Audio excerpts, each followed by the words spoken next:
चंपावत उपचुनाव की हार पर हरीश रावत ने अब बड़ा खुलासा किया है। हरीश रावत जो कि कांग्रेस के सबसे सीनियर नेता हैं, 2022 में पार्टी को चुनाव नहीं जितवा पाए, हार गए और चंपावत उपचुनाव भी कांग्रेस बहुत बुरी तरीके से हारी। कांग्रेस की जमानत भी जब्त हो गई, 2500 वोट भी कांग्रेस को उम्मीदवार को नहीं मिले। कांग्रेस लगातार पहले दिन से बयान दे रही थी, दावा कर रही थी कि जीतेंगे, मुख्यमंत्री को फिर हराएंगे, लेकिन ऐसा हुआ नहीं। और अब नतीजों के बाद जब सब कुछ शांत हो गया है तो हरीश रावत के एक बयान से फिर तूफान खड़ा हो गया है। हरीश रावत ने ये एडमिट किया है, ये स्वीकार किया है कि कांग्रेस तो पहले ही वहां सरेंडर हो चुकी थी। हरीश रावत ये कह रहे हैं कि कांग्रेस का सरेंडर पहले ही हो चुका था।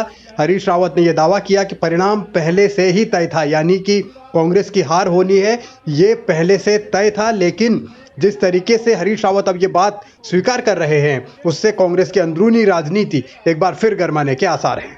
देखिए, आरोप लगाए परिणाम तो पहले से ही तय था, मगर जिस तरीके से मार्जिन बढ़ाने की होड़ लगी रही पूरी सरकार में, कितना मार्जिन बढ़ा दिया जाए, वो उसके परिणाम कांग्रेस से ज़्यादा जो है राज्य की राजनीतिक और लोकतंत्र के लिए चिंताजनक है। वो पार्टी तय करेगी, पार्टी अध्यक्ष तय करेंगे, मगर हरीश रावत के बयान से ये साफ है कि कांग्रेस चंपावत में सिर्फ दिखावे के लिए लड़ रही थी और निर्मला गहतोड़ी को भी सिर्फ इसीलिए उतारा गया था ताकि फॉर्मेलिटी पूरी हो जाए, यानी हराने के लिए ही निर्मला गहतोड़ी को उतारा गया था।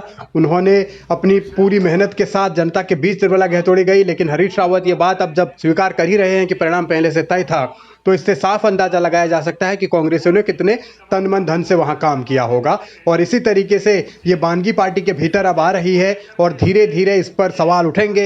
अब इस मसले को लेकर हरीश रावत ये जरूर कह रहे हैं कि सरकार ने जिस तरीके से वहां लोकतंत्र की हत्या की, वो गंभीर मसला है जिसके लिए लड़ाई लड़नी होगी। हमको देखना यह है कि जो लोकतंत्र को नुकसान हुआ है, लोकतंत्र को कुचलने की, लोगों की आवाज़ को कुचलने की, प्रतिपक्ष सशक्त रहेगा तो उससे लोकतंत्र मजबूत होगा। तो वहाँ जिस प्रकार से कितना मार्जिन बढ़ा लिया जाए और उसके लिए कोई भी तरीके इस्तेमाल कर ली जाए, जो समाचार आए हों चिंता। लेकिन लोकतंत्र बचेगा कैसे रावत? मैंने कहा स्थितियाँ चिंताजनक हैं और हम लड़ेंगे और इसके खिलाफ आवाज़ बुलंद करेंगे।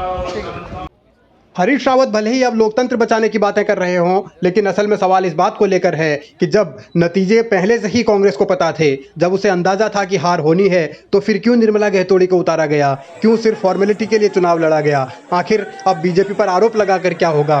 कांग्रेस किस तरीके से अपनी राजनीति को आगे बढ़ाना चाहती है? और पुष्कर धामी जिस तरीके से वहां जीते हैं, तो उसके बाद अब लांछन लगाना, आरोप लगाना, क्या इससे काम हो जाएगा? सवाल ये है कि उत्तराखंड की राजनीति आखिर किस दिशा में रही है।